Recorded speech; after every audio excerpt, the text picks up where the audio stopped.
एक बहुत प्यारा प्रसंग है जो कि मैंने कथा सुनते समय सुना था, वही आज आप लोगों को सुनाता हूँ।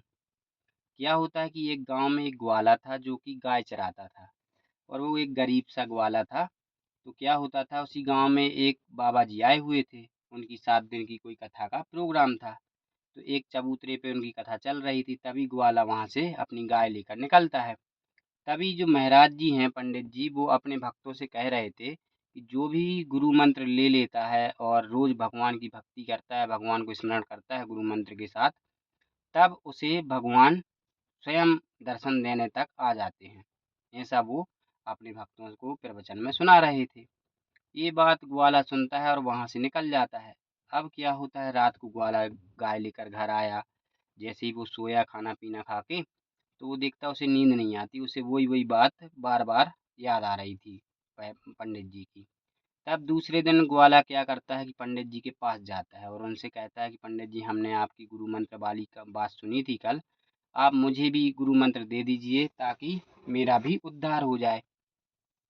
तब पंडित जी देखते हैं कि यार ये तो ग्वाला है, इसके पास कुछ धन तो है नहीं दक्षिणा देने के लिए, क्या दक्षिणा देगा मुझे गुरु मंत्र के बदले। तब वो बोलते हैं ठीक है मैं गुरु मंत्र दे दूंगा पर 7 दिन की कथा हो जाए उसके बाद दूंगा, ठीक है।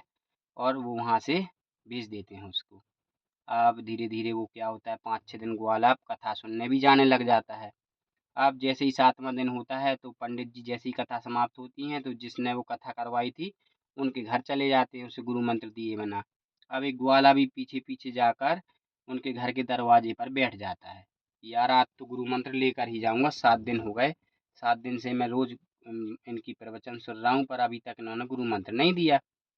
अब क्या होता है, पंडित जी अंदर बैठे थे, तो बैठे-बैठे पंडित जी को लघु शंका की इच्छा हुई। तो पंडित जी जैसे ही वहाँ से बाहर निकले, तो ये जो ग्वाला था उनके पैर पकड़ लेता है।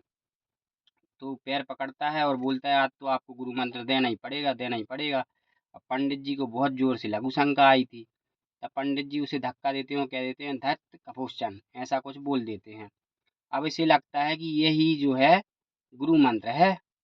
अब ये वही गुरु मंत्र इसने बोला, हाँ मिल गया गुरु मंत्र मिल गया, और वहाँ से प्रसन्न होकर निकल जाता है। अब जैसे ही ये अपनी गाय को लेकर जंगल में चराने के लिए जाता तो गाय को एक जगह छोड़ देता और खुद जाके एक पेड़ के नीचे बैठकर धत कपोचन की जाप देने लगता। जबकि वो धत कपोचन ही कोई उनका गुस्सा होने का तरीका था। तो ये रोज वही धत कपोचन लगा रहता, रोज भगवान विष्णु भगवान को याद करता और धत कपोचन कहने लगता। एक दिन विष्णु भगवान उनसे प्रसन्न हो गए। अब भगवान बोले लक्ष्मी जी से कि यार मेरा एक भक्त है, बड़े ही निर्मम भाव से मेरी बहुत भक्ति कर रहा है काफ़ी समय से। मेरा उसको अब दर्शन देने का समय हो गया है, उसे दर्शन देना चाहिए, उसे जो भी चाहिए मैं उसे आशीर्वाद में दे दूँगा। तब लक्ष्मी कहती हैं कि यार तुम्हारा जब इतना प्रिय भक्त है तो पहले तो मैं जाकर देखूँगी, मैं मिलूँ तो आपके भक्तों से कैसे भक्त हैं। अब लक्ष्मी जी जो हैं भेष बदल कर गईं। लक्ष्मी जी ने जैसे ही उसको बे जगाया और बोला कि ये धत का पूजन क्या है, किसका नाम ले रहे हो तुम, किसका नाम ले रहे हो। वो भक्ति से जागा, उसने देखा बहुत सुंदर स्त्री जो है खड़ी हैं, तो वो बोलता है अरे जाओ यहाँ से। बोली अरे बताओ तो कि किसका नाम ले रहे हो। तो बोली तुम्हारे कसम का ले रहा हूँ, जाओ यहाँ से, क्या मतलब है तुम्हें। अरे लक्ष्मी जी बोली कि यार ये तो बहुत खतरनाक वाला भक्त है भगवान का। वो अपने वहाँ गईं और विष्णु जी से बोली हाँ तुम्हारा भक्त बहुत ही अच्छा है, मुझे भेष बदल कर भी मैं गई थी तब भी वो मुझे पहचान गया कि मैं लक्ष्मी जी हूँ। वो कह रहा है कि तुम्हारी कसम का नाम ले रहा हूँ मैं धत का पूजन। तो विष्णु भगवान जो है मुस्कुराने लगे और फिर विष्णु भगवान ने कहते हैं कि उसे साक्षात वो दर्शन दिए और उसकी मनोकामना पूरी करी। तो दोस्तों इस कहानी का सार ये कहता है कि ईश्वर का नाम चाहे आप किसी भी वेश में लो, बस सच्चे हृदय से आप यदि उनकी भक्ति करते हो तो ईश्वर को वो सबसे प्रिय भक्त बन जाता है। यही इस कहानी का सार था। मिलते हैं अगली छोटी सी कहानी के साथ, तब तक के लिए नमस्कार।